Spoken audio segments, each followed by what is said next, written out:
ಅಪಮಾನ, ಅಪಜಯ, ಅರಿಷ್ಟಗಳೇ ನಮ್ಮ ಇಷ್ಟ ದೈವಗಳಾದ. ಆದಷ್ಟು ಬೇಗ ಅವರನ್ನು ತೊಲಗಿಸಿ ಮುನ್ನುಗ್ಗೋಣವೆಂದರೆ ಆತ್ಮೀಯರ ಬಂಧನ ನಮ್ಮನ್ನು ಕಾಳ ಸರ್ಪ ಸುಡಬೇಕು ಈ ನಮ್ಮ 7 ಜನ್ಮವನ್ನು.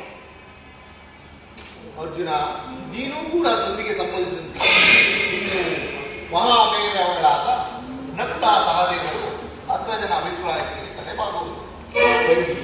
ರೂಪದ ನರೇಂದ್ರ ನಂದಿನಿ ಏಕಮ್ಮ ತಿಂಗಳಾಗಿದೆ. ಈ ನಿನ್ನ ಪತಿಗಳ ಅಭಿಪ್ರಾಯ ಧರ್ಮ ಸಮ್ಮತ ತಾನೇ? ಮಡದಿದಾದ ಅಭಿಮಾನಗಳು ಬಾರು ಬಾರು ಸಂಧಿಯಲ್ಲಿ ಪ್ರಯತ್ನಿಸುತ್ತಿರುವ ನನ್ನ ಪತಿಗಳ ಅಭಿಪ್ರಾಯ ಧರ್ಮ ಸಮ್ಮತವಿದೆ. ನಾನು ಹೇಗೆ ಹೇಳಲು ಸಾಧ್ಯ? ಸಭೆಯಲ್ಲಿ ಯನ್ಮಾನ ಸಂರಕ್ಷಿಸಿ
ಅಗ್ನಿಪುತ್ರಿಯಾಗಿ ನಾನು ಜನಿಸಿ ಕಡೆಗೆ ಅಗ್ನಿಯಲ್ಲಿ ಬಿದ್ದು ಸಾಯಬೇಕಾಗುತ್ತದೆ ಅಕ್ಕ.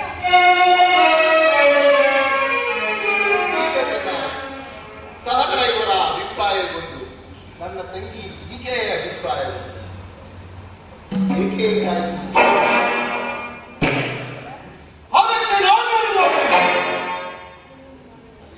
ಅದಕ್ಕೆ ನೀನೇನು ಮಾಡಿಯೇ?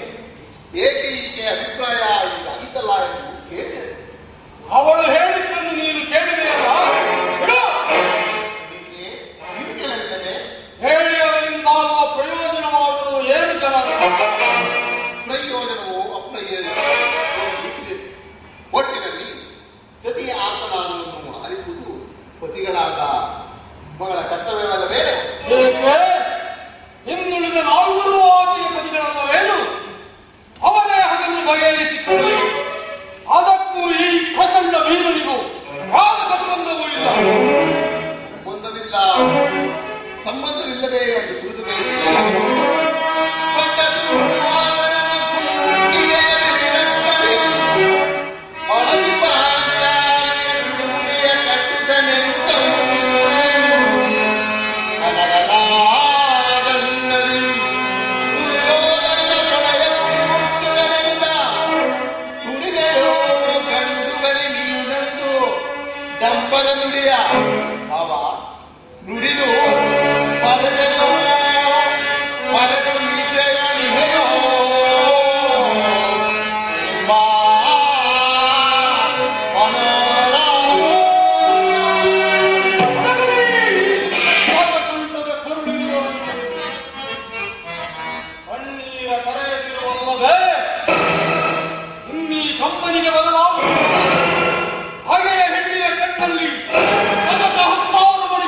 ಮಾಡುತ್ತೇನೋ ಅಂತ ತಿಳಿಸಿ ಅವನೇ ಕೌರವನಿಗೆ ಬೆಂಬಲವಾಗುವುದಿಲ್ಲ.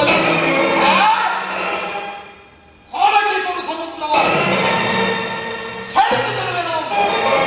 ದುರ್ಯೋಧನ ದುಶ್ಯಾಸನವೆಂಬ ದುಷ್ಟ ಕೀಟ ಹಾಗೆಂದು ದುಶ್ಯಾಸನನ ಉಳಿಗುಟ್ಟಿ ಪಾದಕ್ಕೆ ದುರ್ಯೋಧನ ತೊಡೆಯ ಕೃಪದ ಸುತೆ ಖಂಡಿಸುವೆನೋ ನಿನ್ನಿ ಬಿಡುಮುಡಿಯ ಹೊಡಲಿರುವೆಯ ಅರಕಮುಖನ ಹೇಳಿದ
ಆ ಈಕೆ ಕಣ್ಣನ ಶಿರಸ್ಸನ್ನು ಈ ಭೂಮಿಗೆ ಉರುಳಿಸಿ ಬೆಳಗಬೇಕಾದರೆ ದಯಮಾಡಿ ಸಂಧಿಯನ್ನು ನಿರಾಕರಿಸಿಬಿಡು.